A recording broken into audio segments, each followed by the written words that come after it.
நீ என்னோட வாழ்க்கையில எவ்வளோ பெரிய கஷ்டத்தை கொடுத்துருக்குன்னு உனக்கு கொஞ்சமாவது புரியுதாமா? இப்போ உன்னால என் வாழ்க்கை அந்தரத்தில் தொங்கிக்கிட்டு இருக்கு. உன்னையும் கிருஷையும் என் பக்கத்துல வச்சு பார்த்துக்க முடியாது.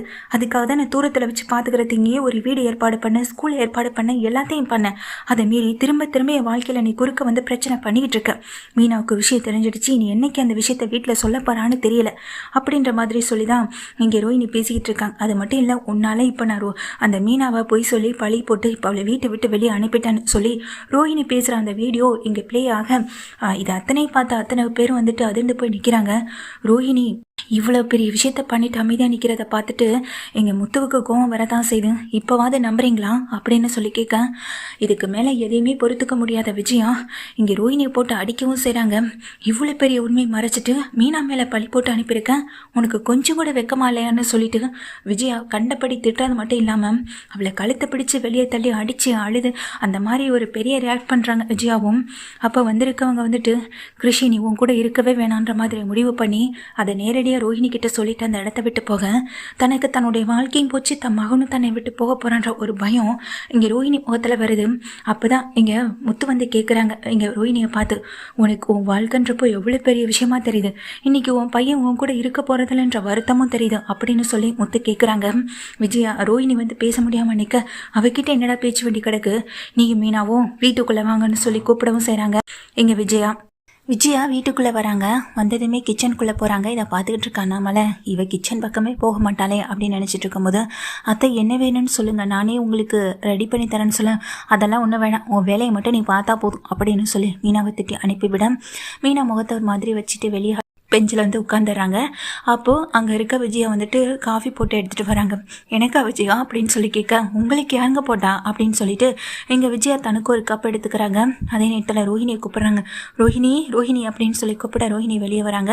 என்ன ரோஹினி, உனக்காக தான் காஃபி போட்டு எடுத்துகிட்டு வந்தேன்னு சொல்லி இங்கே கொடுக்குறாங்க.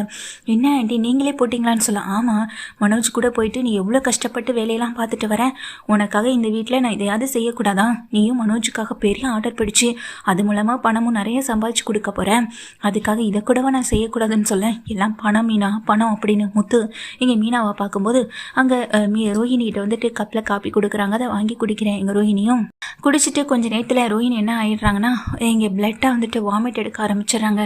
என்னாச்சுமா அப்படின்னு வீட்டில் இருக்க எல்லாருமே பதட்டத்தோட கேட்க, ரோஹினி உங்களுக்கு என்னாச்சு அப்படின்னு அங்கே மீனாவை கேட்குறாங்க. ஸ்ருதியும் கேட்குறாங்க. அதே நேரத்தில் அங்கே முத்துவும் பதட்டத்தோடு ஓடி வராங்க. அப்போது எங்கள் விஜயா முறைச்சி பார்த்துட்டே நிற்க, விஜயா என்னாச்சு அப்படின்னு சொல்லி கேட்க, நான் தான் அவளுக்கு காஃபியில் விஷத்தை கலந்து கொடுத்தேன் அப்படின்னு சொல்கிறாங்க விஜயா. நேற்று காலையில் ஃபோனில் நான் பேசினேன், யார்கிட்ட தெரியுமா, அவங்க அம்மா கிட்ட தான் அப்படின்னு சொல்லும்போது, என்ன விஜயா சொல்கிறேன்னு கேட்க, ரோஹினி வீட்டில் ரூமில் இல்லை, அவள் ஃபோன் ரிங் ஆகிட்டே இருந்தப்போ நான் தான் போய் அட்டன் பண்ணேன். அப்போ அந்த அம்மா இங்கே ரோஹினி கிட்ட பேசுகிறதா நினச்சி எல்லா விஷயத்தையும் வளரி கொட்டிட்டு, மீனாவால் இப்போ உனக்கு அந்த வீட்டில் எதுவும் பிரச்சனை இல்லையே, மீனா உண்மையை சொல்கிறதுக்கு முன்னாடி நீயே உன்னை பற்றின உண்மையை அந்த வீட்டில் சொல்லிவிடு, உனக்கு ஒரு அம்மா உன் மகனும் இருக்காங்கன்ற விஷயத்த நீ வீட்டில் சொன்னால் உனக்கு ரொம்ப நல்லது, இல்லைனா உன் வாழ்க்கை ரொம்ப கஷ்டமாக போயிடும்னு அந்த அம்மா பேசினதை நான் காதால் கேட்டேன். அப்போவே அவளை பற்றி நான் முழுசாக தெரிஞ்சுக்கிட்டேன். அது மட்டும் இல்லை, அவளை பற்றி இன்னும் தெரிஞ்சுக்கிறதுக்காக தான் நானும் இங்கே சிவன், அதான் பார்வதி வீட்டுக்கு வர சிவன் மூலமாக ஃபாலோ பண்ண சொன்னேன். அவரும் எனக்கு தெரிஞ்ச விஷயம், அவருக்கு தெரிஞ்ச விஷயம் எல்லாத்தையுமே என்கிட்ட வந்து சொன்னார் அப்படின்னு சொல்கிறாங்க.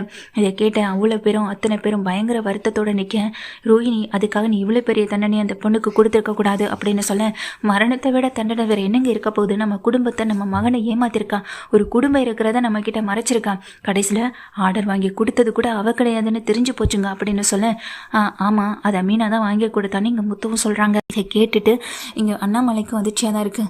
எதுவாக இருந்தாலும் நல்லதே நடக்கும், நம்புவோம், அந்த பொண்ணு கண்மொழிச்சு வரட்டும், அதுக்கப்புறம் என்ன முடிவாக இருந்தாலும் எடுக்கலாம், எந்த முடிவாக இருந்தாலும் இப்போவே எடுங்க, மனோஜ் வாழ்க்கையெல்லாம் இருக்கக்கூடாது அப்படின்னு விஜயா சத்தம் போட, டாக்டர்ஸ் எல்லாம் வந்து என் சத்தம் போடாதீங்கம்மான்னு சொல்லிட்டு இருக்காங்க. போலீஸ் கேஸுனானா பெரிய பிரச்சனை ஆகிடும் விஜயா, கொஞ்சம் பொறுமையாயிரு அப்படின்னு சொல்லிட்டு இருக்காங்க. விஜயாவும் அமைதியாக கோவத்தோடையும் இருக்காங்க. அதே நேரத்தில் விஷயம் தெரிஞ்சுக்கிட்டு இங்கே கிறிஷோட அம்மாவும் பாட்டியும் வந்துட்டு ஓடி வராங்க. இங்கே தன்னுடைய பொண்ணு கல்யாணியை பார்க்குறதுக்கு, கல்யாணின்னு தன்னை அறியாமல் ஓடி வந்து ஹாஸ்பிட்டலில் அழுக, அதை பார்த்துக்கிட்டு இருக்க எங்கள் விஜயா ரொம்ப கோவம் வருது. குடும்பமாக சேர்ந்து என் குடும்பத்தை ஏமாற்றி குழி பறிச்சிட்டிங்கல்ல, யாருமே நல்லா இருக்க மாட்டீங்கடி, இவனுக்காக தானே ஓடிக்கிட்டு இருக்கேன், இந்த சின்ன பையனும் சரி நீயும் சரி உன் குடும்பமும் சரி யாரும் நல்லாவே இருக்க மாட்டீங்க அப்படின்னு சத்தம் போடுறாங்க விஜயா. சின்ன பையனுக்கு எதுக்காக சாபம் கொடுக்குறீங்கன்னு அங்கே மீனாவும் சொல்ல, நீ வேணா பெரிய இவளாட்டம் இருந்துட்டு போகும், நம்ம அதெல்லாம் எங்கள் வீட்டில் யாராலையும் இருக்க முடியாதுன்னு சொல்லி விஜயா திட்டுறாங்க. இப்போ ஹாஸ்பிட்டலில் ட்ரீட்மெண்ட் போயிட்டுருக்கு. அடுத்து இங்கே மனோஜ் வாழ்க்கையில் ரோஹிணி கிடையவே கிடையாதுன்ற ஒரு முடிவை இங்கே விஜயாவும் எடுத்துடுறாங்க. எல்லாமே இங்கே கிறிஷோட பாட்டியால் தான் நடந்தது. மீனாவுக்கு தெரிஞ்சதும் அவங்களால தான், இப்போது இங்கே விஜயாவுக்கு தெரிஞ்சதும் அவங்களால தான்.